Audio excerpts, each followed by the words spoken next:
Assalamualaikum warahmatullahi wabarakatuh. Perkenalkan kami dari kelas D, kelompok 7. Di sini kami akan membahas mengenai generasi sistem operasi. Eh, Pertama-tama yang harus kita ketahui gitu, fakta di lapangan mengatakan bahwasanya di zaman yang sekarang tuh semakin ke sini semakin maju.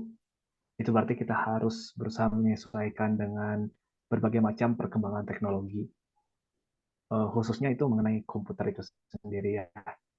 Nah, kebanyakan orang awam itu tidak tahu gitu bagaimana cara mengoperasikan komputer, apalagi mereka yang notabene generasi-generasi bisa dikatakan tua lah. Nah, mungkin bagi pemuda perintis seperti kita ini tidak ada salahnya gitu untuk mengenal lebih lanjut apa aja sih yang ada di dalam sebuah komputer itu. Apakah kita bisa berinteraksi secara langsung dengan komputer itu sendiri? Nah, di sini tuh kita akan membahas mengenai sistem operasi. Nah, yang pertama apa sih sistem operasi itu sendiri gitu?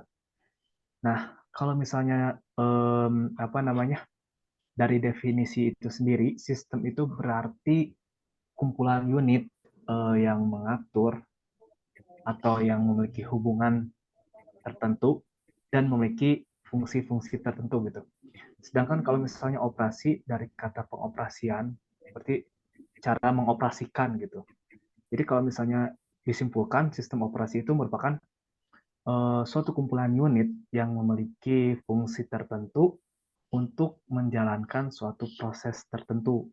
Kaitannya dengan teknologi, terutama saat ini yang kita bahas mengenai sistem operasi, berarti sistem operasi itu adalah perangkat lunak yang mengatur sumber daya antara perangkat keras dan manusia. Juga bisa dikatakan sistem operasi itu merupakan jembatan antara kita manusia user dengan laptop atau komputer gitu. Jadi peran sistem operasi seperti itu. Nah, perlu teman-teman ketahui dulu kalau misalnya sistem operasi itu kan bentuknya perangkat lunak ya. Ya, dalam hal kali ini perangkat lunak itu tidak bisa berdiri sendiri dalam artian dia itu harus ada di dalam perangkat keras. Jadi perangkat lunak sama perangkat keras tuh saling berdampingan gitu. Nah, mungkin nanti lebih jelasnya gitu. Nah, sekarang yang jadi sorotan dalam materi kali ini, kita akan membahas mengenai sejarah generasi sistem operasi dari awal hingga eh, sistem operasi yang ada di zaman sekarang gitu. Nah, ini teman-teman bisa lihat perbedaan generasi awal dan generasi kini. Dulunya itu generasi awal tidak ada antar muka grafis. Maksudnya ya mungkin monitor ada gitu, cuman tidak se apa namanya ya, seramah sekarang itu, enggak ramah pengguna dulu tuh. Jadi masih pusing. Kemudian tidak ada multitasking juga, memori atau tempat penyimpanannya itu sangat terbatas sekali. Sementara eh, muatan, maksudnya komponen-komponen hardware-nya tuh sangat besar-besar sekali gitu. Sementara memorinya sangat terbatas. Nah, itu mungkin kurang apa ya, kurang bisa bertahan gitu seiring perkembangannya zaman. Kemudian program juga harus ditulis dalam bahasa mesin di sini dan tidak ada jaringan internet. Nah, sementara generasi kini, generasi yang sistem operasi pada generasi yang sekarang gitu. Yang pertama di sini ada antarmuka grafis. Maksudnya eh, kita tahulah di laptop-laptop yang sekarang atau di komputer-komputer yang sekarang itu tampilannya menarik gitu ya, enak dilihat gitu, user friendly lah kalau istilah kerennya. Kemudian yang kedua di sini juga bisa multitasking. Multitasking itu berarti bisa mengerjakan satu program yang sama gitu. Kemudian pengelolaan memori yang canggih, bahasa tingkat tinggi. Nah, bahasa tingkat tinggi di sini itu bukan berarti bahasa yang saking tingginya sehingga sulit dicerna, melainkan sebaliknya. Bahasa tingkat tinggi di sini itu berarti um, bahasa yang mudah dipahami oleh user gitu. Nah, di zaman generasi ini juga ada jaringan internet ya, sehingga kita bisa melakukan proses komputasi yang lebih mudah dengan adanya jaringan internet. Baik, kita masuk aja dari generasi pertama ya, sistem operasi pada generasi pertama berdasarkan komputer. Nah, generasi pertama di sini pada tahun 1940 sampai 1956. Ya, untuk tahun ini eh, banyak sekali sumber. Cuman sumber yang kami yakini itu sekitar tahun 1940 sampai 1956. Nah, pada komputer generasi pertama ini tidak ada sistem operasi. Nah, lantas kalau misalnya tidak ada sistem operasi, bagaimana cara mengoperasikan komputer tersebut? Jadi, mengoperasikan komputernya tuh langsung melalui, kalau nggak salah, rangkaian sirkuit elektrik lah. Jadi semacam kayak langsung ke tombol gitu, tidak ada apa ya yang memudahkan kita gitu untuk melakukan komunikasi dengan komputer pada generasi pertama ini. Nah, kemudian juga komputer ini tuh menggunakan tabung vakum. Jadi bisa dikatakan eh, komputer zaman dulu itu sangat susah sekali gitu menggunakan rangkaian sirkuit. Nah, itu sangat menyulitkan dan tidak bertahan lama gitu. Nah, contoh komputernya itu ada ENIAC ya, yang artinya Electronic Numerical Integrator and Computer. Nah, itu pada generasi pertama. Kemudian kita masuk ke selanjutnya pada generasi kedua. Nah, pada generasi kedua ini terjadi pada tahun 1956 sampai 1964. Sekitar tahun segitu munculnya adanya transistor. Nah, transistor di sini itu menggantikan yang sebelumnya itu kan pada generasi pertama itu komputer-komputer terbuat dari tabung ya, vakum, tube lah.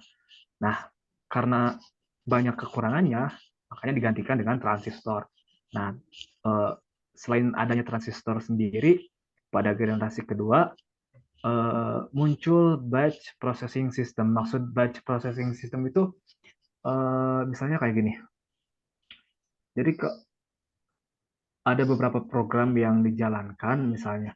Nah, user tuh si pengguna pada zaman generasi kedua ini tuh cuman melakukan settingan di awal doang gitu. Misalnya kita mau melakukan tugas yang 1, 2, 3, 4, ada 4 tugas. Nah, kita cuman cukup ngatur di awalnya aja gitu. Jadi ketika tugas satu beres, langsung otomatis ke tugas kedua. Nah, jadi nggak perlu disetting lagi ketika apa namanya tugas satu beres, langsung otomatis lanjut ke tugas dua gitu. Processing system. Nah, pada generasi kedua sendiri juga munculnya sistem operasi yang pertama kali ya dari IBM, namanya itu IBM OS 360.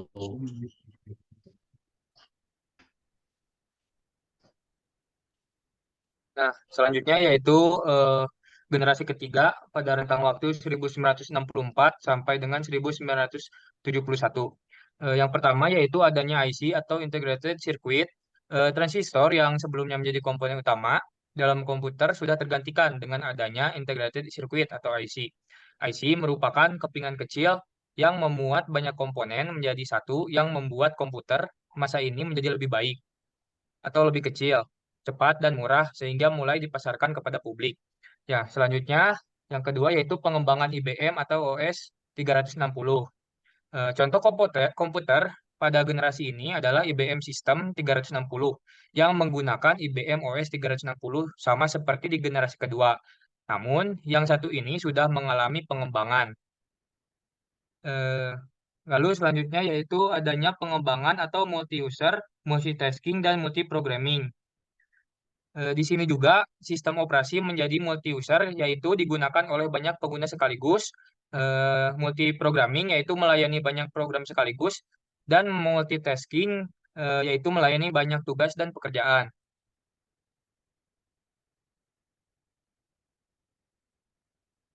Nah, selanjutnya yaitu generasi keempat yang terjadi pada tahun 1971 sampai dengan sekarang. Yang pertama yaitu adanya mikroprosesor atau terdiri dari beberapa IC. Nah, di komputer generasi keempat ini, mikroprosesor menjadi poin penting dalam evolusi ke komputer generasi ini, dikarenakan ribuan integrated circuit atau IC disatukan dalam satu keping silikon, dan itu memungkinkan kinerjanya jauh lebih baik. Kemudian adanya GUI, eh, atau Graphical User Interface, yaitu antar muka komputer yang berbasis grafis yang sangat nyaman dan mudah digunakan. Yang selanjutnya yaitu sistem operasi yang ada, misalnya ada Windows, Unix, Mac OS, dan Linux.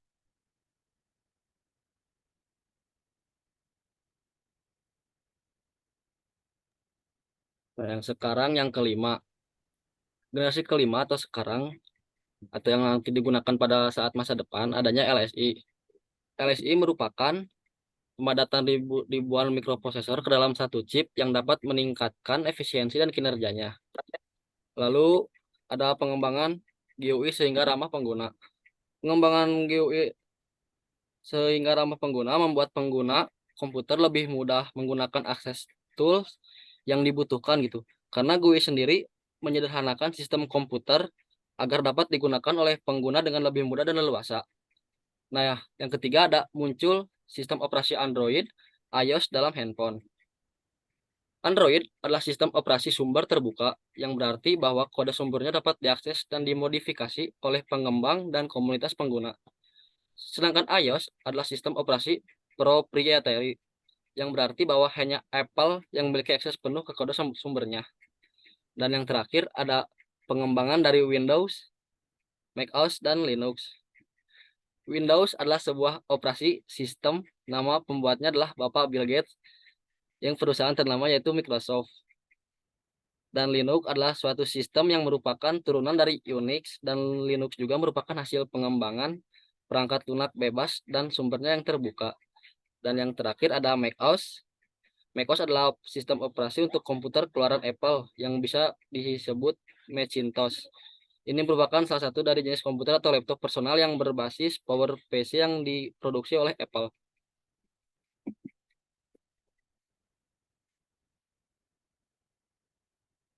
Sekian, terima kasih. Maaf bila ada kekurangan.